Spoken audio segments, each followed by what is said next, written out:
কথা রেখেছেন প্রধানমন্ত্রী তারেক রহমান। নির্বাচনের আগে ৭ ফেব্রুয়ারি রাতে সশস্ত্র বাহিনীর সাবেক কর্মকর্তাদের সঙ্গে এক মতবিনিময় সভায় তিনি বলেছিলেন, বিএনপি ক্ষমতায় এলে পিলখানা সেনা হত্যাকাণ্ডের দিনটিকে শহীদ সেনা দিবস অথবা সেনা হত্যাযজ্ঞ দিবস অথবা জাতীয় শোক দিবস হিসেবে ঘোষণা করবেন। সে ধারাবাহিকতায় মঙ্গলবার এক বাণীতে পিলখানায় সেনা হত্যাযজ্ঞের দিনটিকে জাতীয় শহীদ সেনা দিবস হিসেবে উল্লেখ করেছেন প্রধানমন্ত্রী তারেক রহমান। এদিকে আজ পিলখানা ট্র্যাজেডির শহীদদের প্রতি শ্রদ্ধা জানিয়ে সকালে বনানীর সামরিক কবরস্থানে ফুল দিয়ে শ্রদ্ধা নিবেদন করেন প্রধানমন্ত্রী তারেক রহমান ও রাষ্ট্রপতি মোহাম্মদ শাহাবুদ্দিন।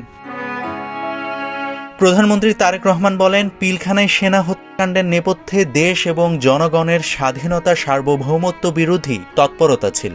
নাগরিক হিসেবে বিষয়টি উপলব্ধিতে থাকা জরুরি। এই হত্যাকাণ্ডের পর নানা রকম মিথ্যা কিংবা অপতথ্য দিয়ে জনগণকে বিভ্রান্ত করার চেষ্টা হয়েছিল। তবে ফ্যাসিবাদ মুক্ত বাংলাদেশে জনগণের কাছে পিলখানায় হত্যাকাণ্ডের নেপথ্যের কারণ এখন বোধগম্য।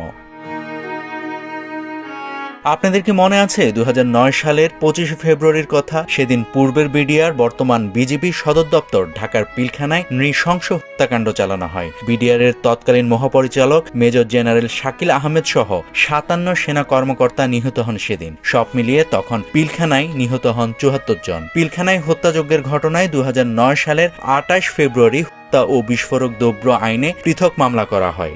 এর মধ্যে হত্যাকাণ্ডের ঘটনায় করা মামলায় 850 জনকে আসামি করা হয়। আদালত 2013 সালের 5 ফেব্রুয়ারি এ মামলার রায়ে 152 জনকে মৃত্যুদণ্ড, 160 জনকে যাবজ্জীবন কারাদণ্ড ও 256 জনকে বিভিন্ন মেয়াদে কারাদণ্ড দেওয়া হয়। রায়ে খালাস পান 278 জন এবং রায় ঘোষণার আগে 4 জন মারা যান। এরপর 2009 সালে বিদ্রোহ ও হত্যাযজ্ঞের সে ঘটনার পর বাংলাদেশ রাইফেলস বা বিডিআরকে পুনর্গঠন করা হয়। 2010 সালের 8 ডিসেম্বর বর্ডার গার্ড বাংলাদেশ বিল 2010 জাতীয় সংসদে পাশ হয়। আর 2011 সালের 23 জানুয়ারি থেকে সীমান্তরক্ষী এই বাহিনীর নাম বর্ডার গার্ড বাংলাদেশ বিজিবি হিসেবে আনুষ্ঠানিকভাবে কার্যকর করা হয়। নাভিদ হাসান, সোনালী নিউজ।